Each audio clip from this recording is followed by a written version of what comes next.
मैंने उनको कोट किया 5000 और मेरी मम्मी ने बोला ये बहुत ज़्यादा है 5000 एक वीडियो डालने के क्यों देंगे। फिर हम दोनों बैठ रहे हैं, रात में डिस्कशन हो रही है, तो उनको 2000 बोल और फिर देख कुछ रिप्लाई आता है कि नहीं। हमने 2000 दिया, फिर हम वेट कर रहे हैं और अगर उनका रिप्लाई नहीं आ रहा है तो हमारी नेक्स्ट बेट 1000 थी।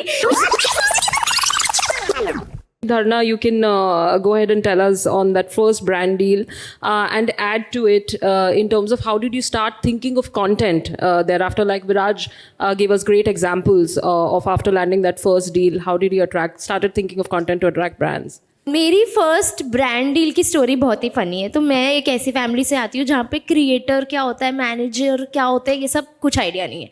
मेरे घर में मेरी एक बहन सीए है, एक बहन टीचर है और उनको सिर्फ ये बेसिक प्रोफेशंस पता है। यूट्यूबर क्रिएटर क्या होता है इससे दूर दूर मेरी मम्मी का कोई नाता नहीं है।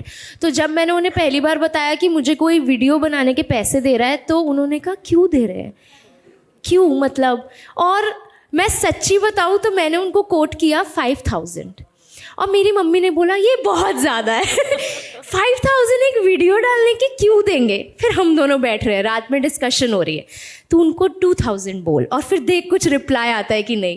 हमने 2000 दिया, फिर हम वेट कर रहे हैं और अगर उनका रिप्लाई नहीं आ रहा है तो हमारी नेक्स्ट बेट 1000 थी, क्योंकि मेरे घर में कोई नहीं है था जो मुझे इससे रिलेटेड गाइड भी कर पाता। तो हम खुद ही जो सोच पा रहे हैं बस उससे डिस्कशन कर रहे हैं। और जब पहली बार ये आया कि कोई एजेंसी मेरा अकाउंट मैनेज करेगी तब तो मेरे घर वालों के होश ही उड़ गए। क्या मैनेज करेंगे, तू स्टोरी तो खुद ही डालती है, सब कुछ करती है और मैनेज करेंगे क्या होता है।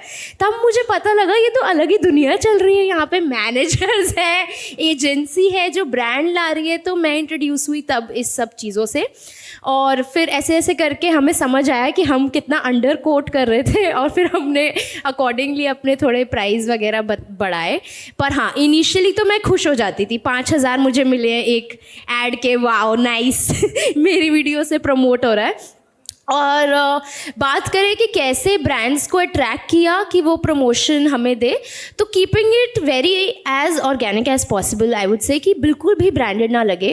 आई personally take this point ahead with the brands कि you are not coming to me to make a ad. If you want a ad please go ahead with somebody else, because मैं अगर add दिखा रही हूँ तो I know कि जो creators मेरे प्लेटफॉर्म पे फ़नी कॉन्टेंट के लिए आए हैं they will not see it, वो ऑब्वियसली उसको स्क्रॉल अप कर देंगे।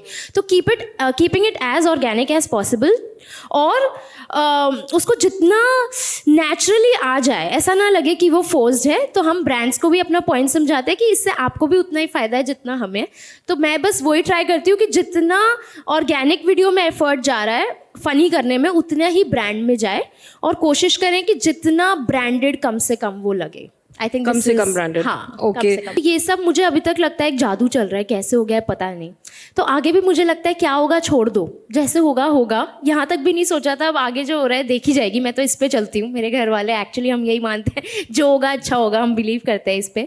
पर हाँ, एक बार फॉलोअर्स आपके बन जाए, एक ऑडियंस क्रिएट हो जाए, तो उनको हमेशा ये ना लगे कि यार कभी भी, मैं एक चीज़ से बहुत डरती हूँ कि कभी भी मुझे ऐसा एक कॉमेंट ना आए कि यार पहले मज़ा आता था अब नहीं आ रहा। दिस इज़ समथिंग जिससे मैं थोड़ा डरती हूँ, क्योंकि मुझे लगता है कि मुझे अपने ऊपर हमेशा ये होना चाहिए कि मैं उतना ही 100% एफर्ट दे रही हूँ जितना मैं डे 1 से दे रही थी, उतने ही इंटरेस्ट से बना रही हूँ जितना पहले बना रही थी।